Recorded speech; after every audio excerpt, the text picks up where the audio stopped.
Hey there. A while back I put out a video saying that I was going to enter my first painting contest. Well, I did. And now that it's over, I can reveal the results and share my thoughts about the various entries in the contest and the outcomes. Welcome to Treehane Miniatures.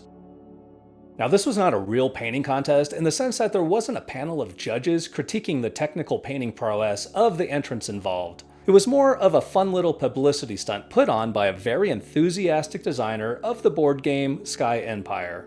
Sky Empire is a medium-length 4X board game set in a steampunk universe with anthropomorphic amphibian avatars, and this is not sponsored content.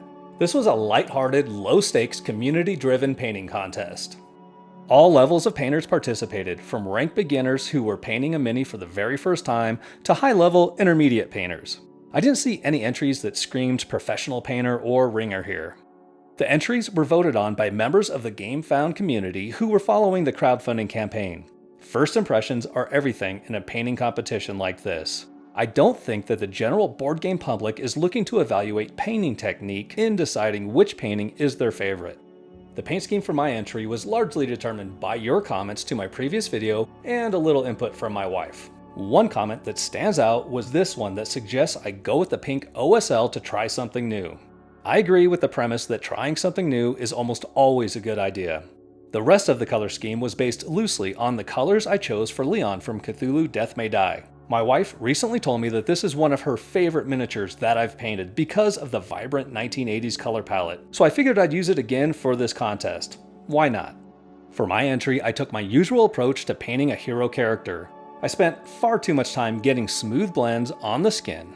In this case, I even tried my hand at stipple glazing for the very first time. Then I basically phoned in the rest of the paint job, painting the clothing and accessories fairly quickly, opting for a standard heavy metal style highlighting. I then used some dark hot pink and fluorescent pink pro acryl for the OSL glow, hoping that this would set my miniature apart from the rest of the entries. I would say in hindsight that the pink OSL probably did more for my entry than the smooth blends of the skin, simply because of how this contest was judged. 7 entries made it to the final vote. I'll go down the line giving my thoughts on each. We'll Come Out Swinging with Fireskin by Tony from Canada. This miniature is painted so incredibly well, with what I believe to be the best eyes and eyeglass lenses in the field. The base was also a cut above the rest of the entrance, embracing the steampunk aesthetic with little bits of gears and some very nice brass non-metallic metal. The Big Green by Nadine from Germany is the big heartbreak for me. This piece was well within the top 3 entries, and deservedly so, until the final day of voting. I love the natural way the skin was painted on Big Green, with skin patterns that you'd find in nature, and the eyes look pretty spectacular on him as well. The Crimson Croaker is a fun one from Christian of Denmark. I appreciate the details that went into this piece, such as the eyes and goggles, and I feel that the base is one of the most appropriate of the entire contest. The Survivor by Martin of the Czech Republic killed it in semifinals, but failed to perform as well in the finals. Maybe there are just too many blue suits to choose from. I love the vibrant colors on display here and how the green skin was highlighted all the way up to yellow. It really makes the skin pop. Zumbar Skywalker by Lewin of Germany tied for first place with this entry. It's difficult for me to judge the painting here because of how grainy the photo is and the presence of ambient blue light, but the environment that was set up for the photography is incredibly creative. The simulated fog effect and blue background lighting was certainly a big hit with the voters. This is also probably a good time to point out that these are the actual entry photos that I pulled off of the BGG website. So any inconsistencies in the photo quality between the entrants is representative of how the contestants supplied their photos for the contest.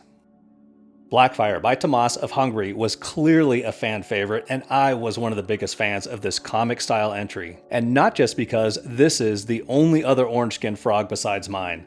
The comic style lining is so meticulously precise that I find it to be flawless.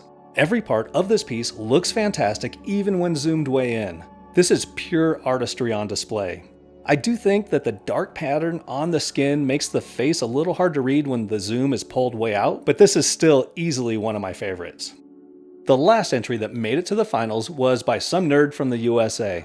As I mentioned earlier, the main focus for me was getting smooth skin highlights, and I spent some time including the pink OSL from a light source that was present on the base rather than some ambient bounce light like I normally do. The prize for the top 3 contestants, Blackfire, Skywalker, and Hughhopper, is a copy of the board game Sky Empire provided by the game designer. I found it incredibly fun competing in this little painting contest, and I look forward to entering more of these going forward. But right now, let's take a look at some more notable entries from this competition.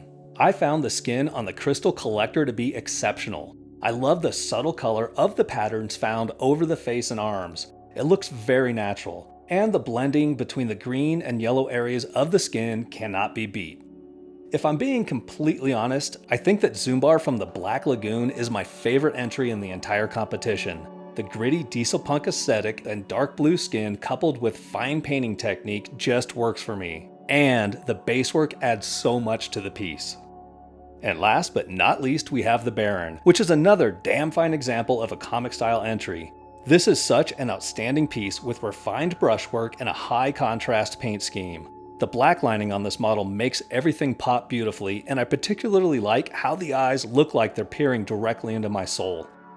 All of the contestants should be very proud of themselves, not just for the quality of their entries, but also for taking the time and energy required to participate in this contest. Sky Empire really does look like a very cool 4X game, but perhaps more importantly, it contains 154 detailed miniatures that are a blast to paint. If this Zoombar miniature is indicative of the quality of the miniatures in this game, then I'm going to thoroughly enjoy my time painting Sky Empire. Thank you so much for watching. Please hit the like button and subscribe to the channel if you're one of those painters who can never have enough miniatures.